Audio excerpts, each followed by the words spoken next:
गांधी की बात की है तो उन्होंने एक जगह इंटरव्यू दिया है कि भाई कहा है कि भारत एक संविधान में लिखा है कि भारत एक यूनियन स्टेट है, फिर भी बीजेपी नहीं मानती है और आरएसएस नहीं मानती है, वो अलग करती है इसको। मैं इतना ही कहूंगा, राहुल गांधी जी का काम बांटो और राज करो, इस नीति को लेकर ही ये लोग पहले चले थे और अब भी इनकी वही। अंग्रेज चले गए लेकिन अपनी सोच कांग्रेस को दे गए।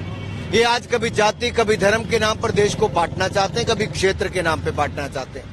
ये कांग्रेस की रणनीति है। देश के बाहर जाओ और भारत को बदनाम करो। राहुल गांधी जब भी देश से बाहर गए भारत को बदनाम करने का काम ही किया।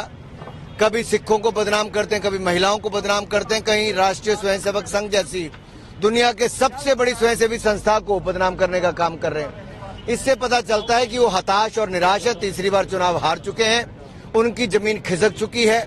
और राहुल गांधी जी, देश को बदनाम करने से कुछ नहीं होगा, चाइना का फंड लेने से कुछ नहीं होगा, पाकिस्तान की मदद लेने से कुछ नहीं होगा।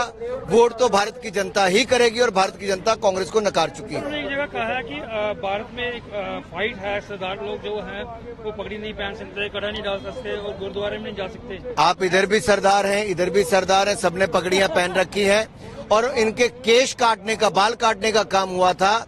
इनका हत्या हुई थी, इन पर अत्याचार हुए थे, महिलाओं के साथ अपराध सिख बहन बेटियों के साथ हुआ तो कांग्रेस के राजीव गांधी जी के नेतृत्व के अंतर्गत हुआ। राहुल गांधी जी के स्वर्गीय पिता के चलते ही सिखों के बाल काटे गए, हत्याएं की गई और आज कांग्रेस के नेताओं के खिलाफ जुर्म भी साबित हुए हैं। राहुल गांधी जी और पूरी कांग्रेस पार्टी को सिखों से और पूरे देश से माफी मांगनी चाहिए। दूसरा मैं कहना चाहता हूं, जो महिलाओं की बात करते हैं, आज देश में महिला राष्ट्रपति है भारतीय जनता पार्टी के समय। ट्राइबल वुमेन है, यानी कि एक जनजातीय क्षेत्र से आने वाली महिला है। महिला वित्त मंत्री है, अन्य प्रमुख पदों पर महिलाएं हैं। हमने 33% आरक्षण महिलाओं को नारी शक्ति वंदन बिल पास करके मोदी सरकार ने दिया।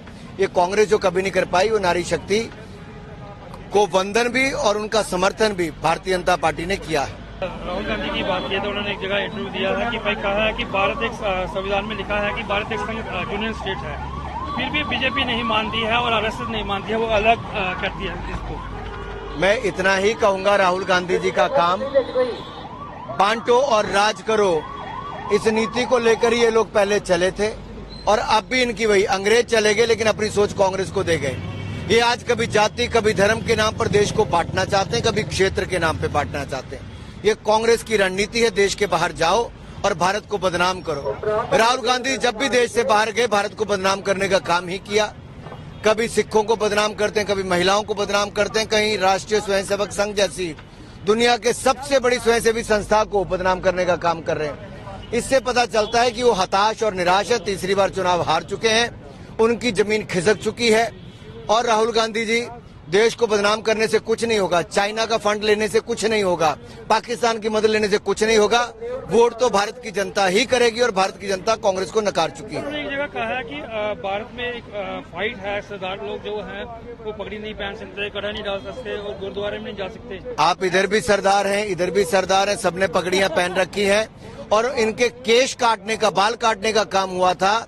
इनका हत्या हुई थी, इन पर अत्याचार हुए थे, महिलाओं के साथ अपराध सिख बहन बेटियों के साथ हुआ तो कांग्रेस के राजीव गांधी जी के नेतृत्व के अंतर्गत हुआ।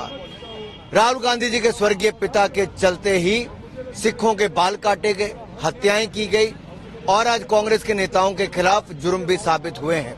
राहुल गांधी जी और पूरी कांग्रेस पार्टी को सिखों से और पूरे देश से माफी मांगनी चाहिए। दूसरा मैं कहना चाहता हूं, जो महिलाओं की बात करते हैं, आज देश में महिला राष्ट्रपति है भारतीय जनता पार्टी के समय। ट्राइबल वुमेन है, यानी कि एक जनजातीय क्षेत्र से आने वाली महिला है। महिला वित्त मंत्री है, अन्य प्रमुख पदों पर महिलाएं हैं। हमने 33% आरक्षण महिलाओं को नारी शक्ति वंदन बिल पास करके मोदी सरकार ने दिया। ये कांग्रेस जो कभी नहीं कर पाई, वो नारी शक्ति को वंदन भी और उनका समर्थन भी भारतीय जनता पार्टी ने किया है। अगर आप ये वीडियो YouTube पर देख रहे हैं तो हमारे चैनल को सब्सक्राइब करें और बेल आइकन को दबाना ना भूलें। अगर आप Facebook पर ये वीडियो देख रहे हैं तो हमारे पेज को लाइक करें।